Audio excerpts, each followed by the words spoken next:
The main thing is just to be courteous with the clients. So whenever I go, if I were late, then I would bring them up or send them a text that I'm running a bit late. They appreciate the communication. That's the first thing. So be clear. I always be clear with my clients, whatever the situation. If I had to reschedule them, I'll be honest with them, and they appreciate that. So regular communication is the key. Sam, thank you for joining us today on the Gyms podcast. We want to catch up for a chat with you as you're one of our core silver membership winners. And basically what it is, it's 2 free nights at any of your core hotel. It's worth around $600, and there's a lot of discounts at restaurants and all these other things as well. So congratulations on behalf of us. And I had a look at your star rating before. I think you're more than 150 reviews at average of 5 stars. You haven't had one complaint. So it's an amazing achievement. Because you've always won.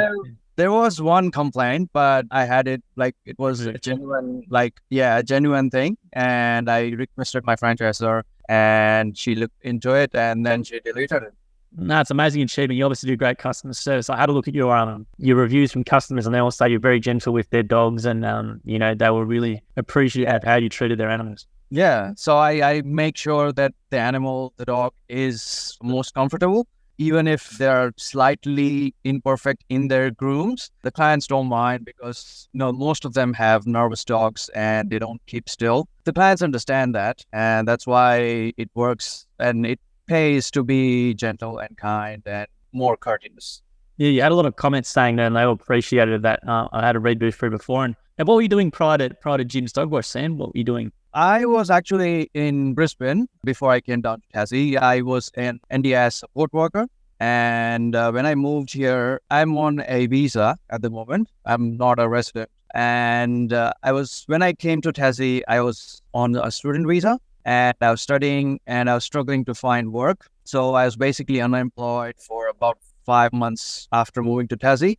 I was getting a bit desperate, and then someone recommended gyms, and I looked into it, and this is the first work that I did after coming to Tassie. And how do you like Tasmania? Tasmania is a great part of the world. So what made you choose Tasmania? Yeah, well, we moved here in April 2021 in the middle of winter, and it was quite a shock.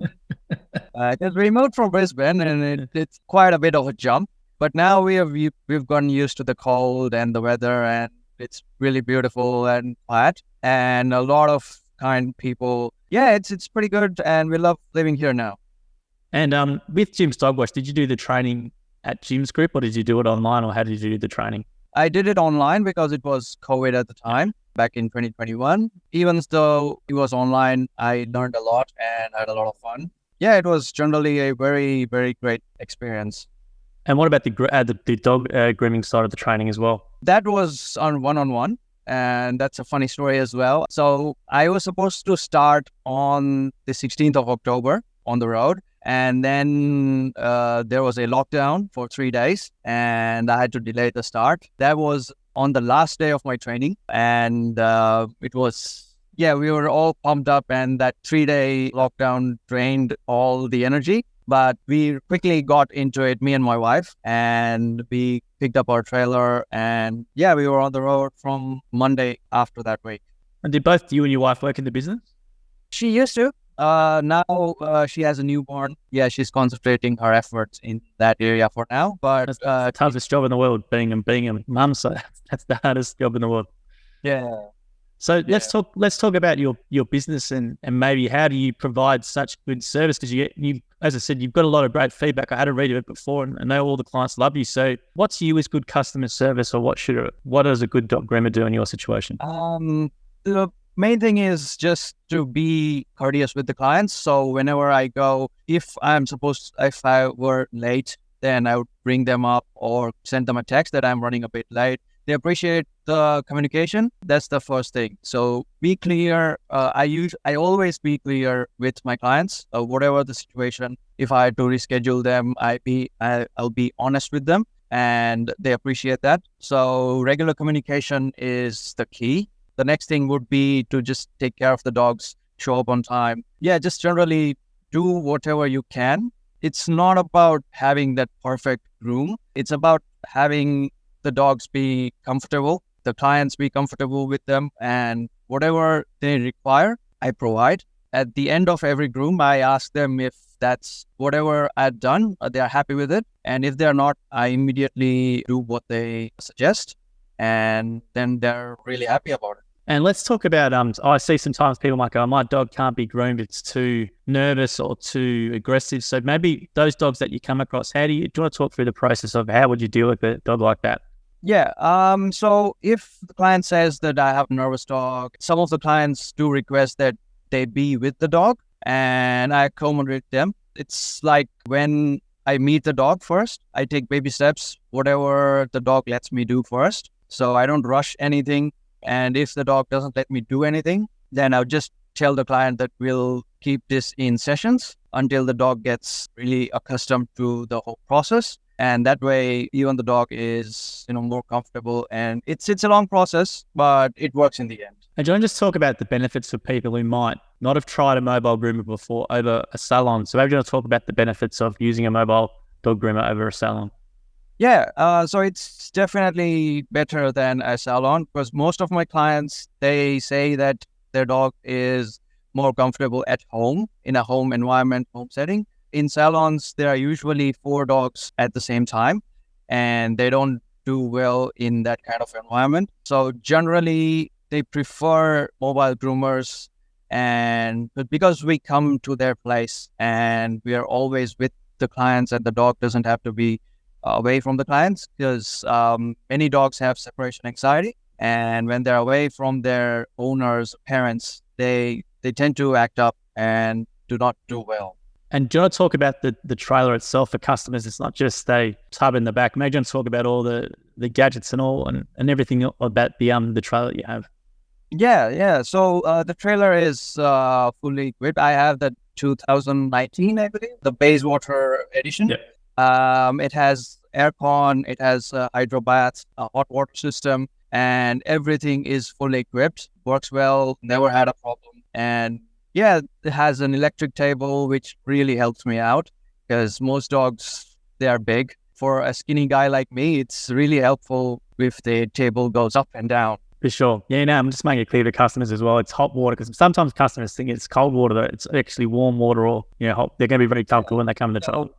Definitely. The customers, they usually tell me that their dogs don't like being wet. When I get them inside, they're completely fine. So then I ask them, why do they think they don't do well with water? And probably the answer would be that they use cold water to wash their dogs, and which is why the dogs aren't comfortable, and the hot water system really does the trick.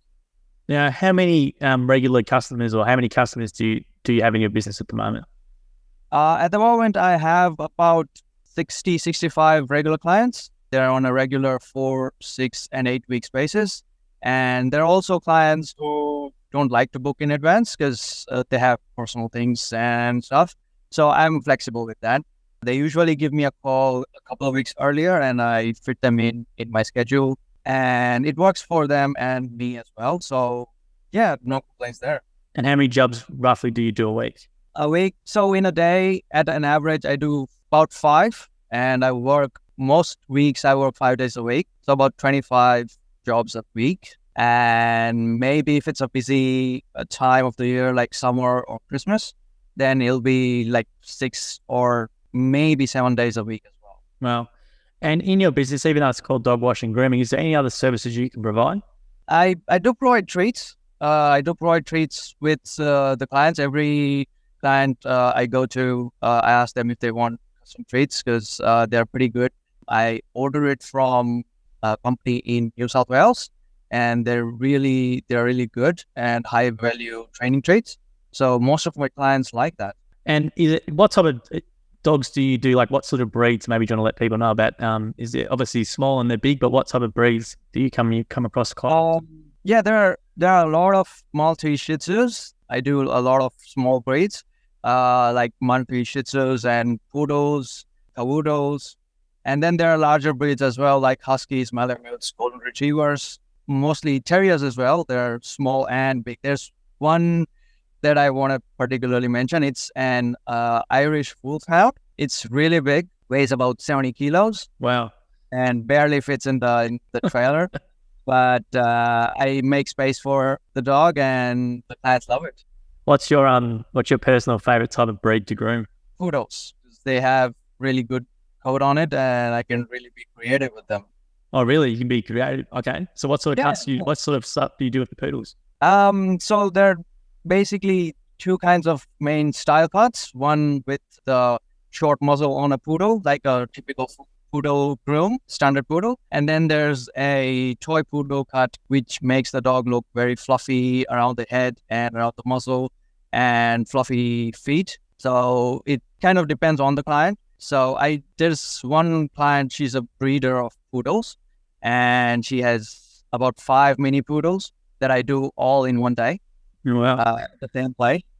And a couple of them would be the short style, and the other 3 would be like fluffy teddy bear things. And it's quite fun, and I play around with their feet, scissoring up little by little, and yeah, it's fun. And with your business, what do you enjoy most about doing your business? The most would be with the dogs. So I get to groom the dogs, make them feel generally happy, and provide a good service to the clients. There are many dogs who really need a groom. So if they are completely matted, I just clip them short, and they immediately feel better. They start jumping around, and it's really rewarding to see that behavior. And what are some maybe things that customers should be doing with their dogs? Because I've spoken to a few dog groomers and asked this same question. So from your perspective, what should customers do? Even though you come around and do the job, what should they do in between jobs, or what are the intervals? I know every dog's different, but what are some common mistakes that people make? The first thing would be to brush their dog. I know all the groomers would recommend that. Brush their dog every couple of days at least, and use a brush that goes through their coat, because most clients use those soft-handed brushes that really don't penetrate their thick coat. So no matter what breed or style of dog you have, brushing the dog takes care of 90% of all the problems. Yeah, no, and also when it comes time to groom, it makes it a lot easier for you, which means you can be quicker, plus not having to hurt their dog sometimes. I guess if there's knots and things you've got to unfortunately come across. Yeah, it really hurts when I try to pull out mats, and most dogs don't like it, and they just shy away from it, which is why it makes the process harder on them specifically, because it's kind of a vicious cycle. So the clients don't brush their dog. They get anxious in the trailer, so I have to cut them short. And then they book in for 6 to 8 weeks, but they cancel because they think their dog hasn't grown that much. And then they give me a call 3-4 months down the track, and the dog is a similar situation. And then I shave it all back again, and it all starts again. So, well, how do you approach it with the customers though, Sam? Do you something you will just tell them about, or how do you approach it with them to sort of get that message through to them? So honestly, I tell them that it's really generally a good idea to brush them, even if their coat is not too long. And even if their coat is not too long, to keep the appointment so we can at least assess the dog, give them a wash and brush out. They may not need a full groom, and we don't charge for a full groom if we don't provide the service. So even if in between it's just a wash and a bit of a tidy up, I would recommend them to just keep up with the schedule so it doesn't get too bad down the track. What type of dog do you have at home yourself? I have 2 huskies. 2 huskies? Yeah. They would need a lot of de-shedding and stuff, or? Yes, yeah, definitely. They shed all the time because they're generally inside and outside. So their coat don't know when to drop. So usually outside dogs, they can feel the environment and their bodies know when to drop the coat. As most clients have like inside and outside dogs, their coats typically drop almost all the time around the year. And they definitely need a groom, wash, de-shed every 6 to 8 weeks. And what do you love about the husky breed? They're really loyal. They're friendly, very high energy. It's like living with a child. They throw tantrums, they sulk, and generally like you're living with another small human being. Yeah, no, they're beautiful dogs as well. They look fantastic. What I'll do, Sam, is I'll leave it there for today. I know you've got a busy day ahead of you, but once again, you're a fantastic franchisee to customer service, and we'll get this out to you. It takes around 5 days to get to you by an email to create an account, and you get a card, and you and the wife can have 2 nights anywhere, wherever you want to go. Really, it's 1,400 hotels that you can pick from, so there's a lot of stuff. But on behalf of Jim's Group, mate, thank you for what you do, and thank you for joining us today. And we appreciate you sharing your story. Yeah, thank you for the call. Nice, thanks, Sam. All right, see you, mate. Yeah. Thank you for listening to the episode of the Gyms podcast. If you want to learn more about the Gyms Group, head to gyms.net or call us on 131 546 Australia or 0800 454 654 New Zealand. And if you did like the episode as well, please make sure you leave a review or a comment or a thumbs up or a comment on the video as well. We appreciate your support. And until next episode, we hope you have a great week.